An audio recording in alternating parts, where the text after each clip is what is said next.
Could you be the one?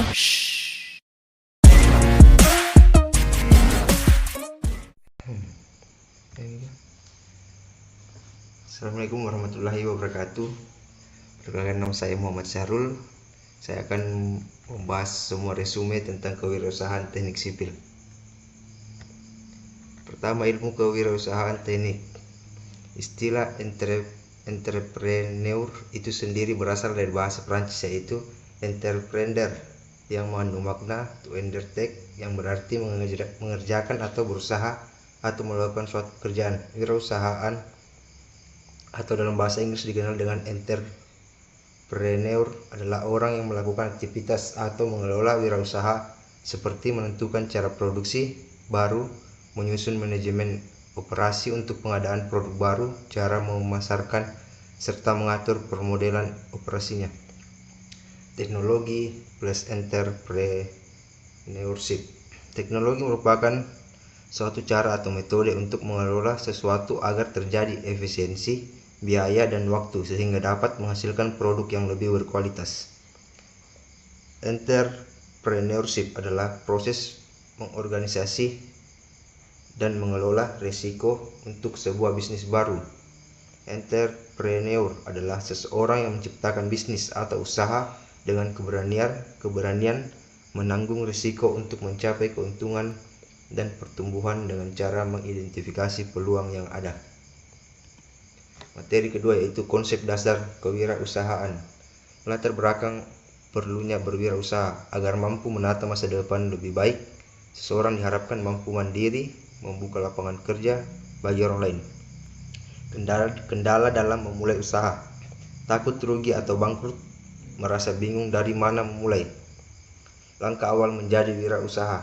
Berani memulai, berani menanggung risiko, memilih rencana yang jelas, optimis, dan penuh keyakinan. Materi ketiga, cara mendirikan usaha. Dokumen yang diperlukan suatu usaha: tanda daftar perusahaan, nomor pokok wajib pajak, bukti diri, KTP, dan KK.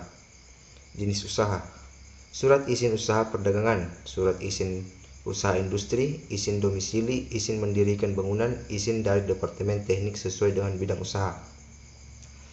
Adapun faktor penyebab kegagalan usaha: data dan informasi tidak lengkap, salah perhitungan, pelaksanaan pekerjaan salah, kondisi lingkungan, unsur sengaja, bencana alam. Cara mendirikan usaha: mengadakan rapat umum pemegang saham, dibuatkan akte notaris, didaftarkan di pengadilan negeri, diberikan dalam lembaga negara. Materi selanjutnya yaitu surat usaha izin jasa konstruksi SUIJK.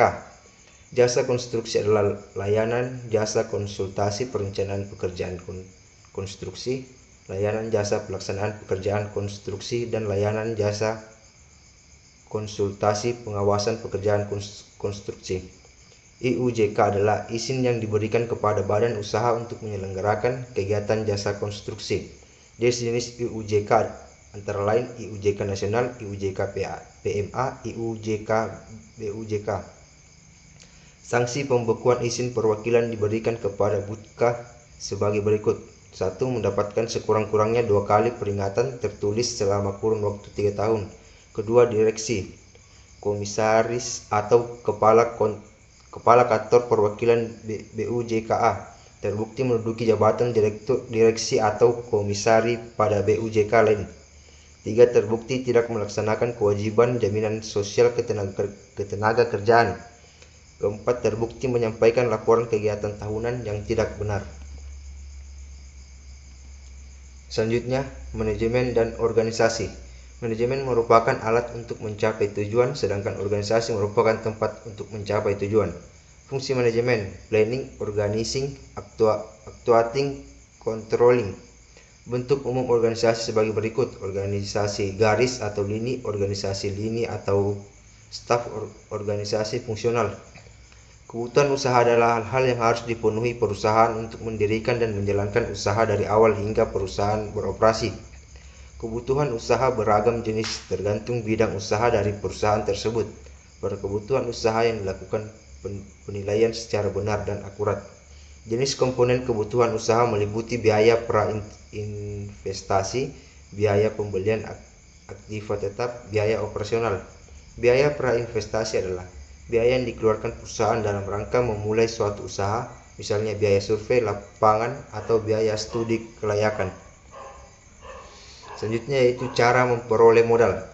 Terdapat dua jenis modal usaha, yaitu modal investasi dan modal kerja.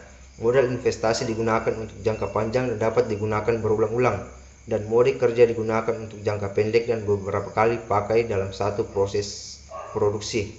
Kebutuhan modal dapat dicari dari berbagai sumber dana, yaitu modal sendiri dari pemilik usaha, modal asing dari luar perusahaan, dan modal campuran. Kelebihan modal sendiri antara lain tidak adanya bunga atau administrasi, tidak tergantung pada pihak lain, tidak adanya keharusan pengembalian modal. Adapun kekurangan modal sendiri yaitu jumlahnya terbatas, perolehan relatif lebih sulit.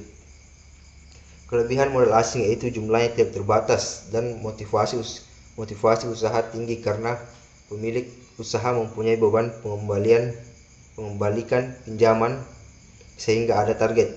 Adapun kekurangan modal asing antara lain dikenakan berbagai biaya bunga dan administrasi, modal harus dikembalikan, dan adanya beban moral.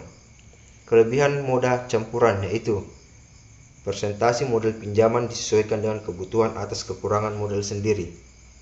Sekian dari saya, kurang dan lebihnya mohon dimaafkan. Assalamualaikum warahmatullahi wabarakatuh.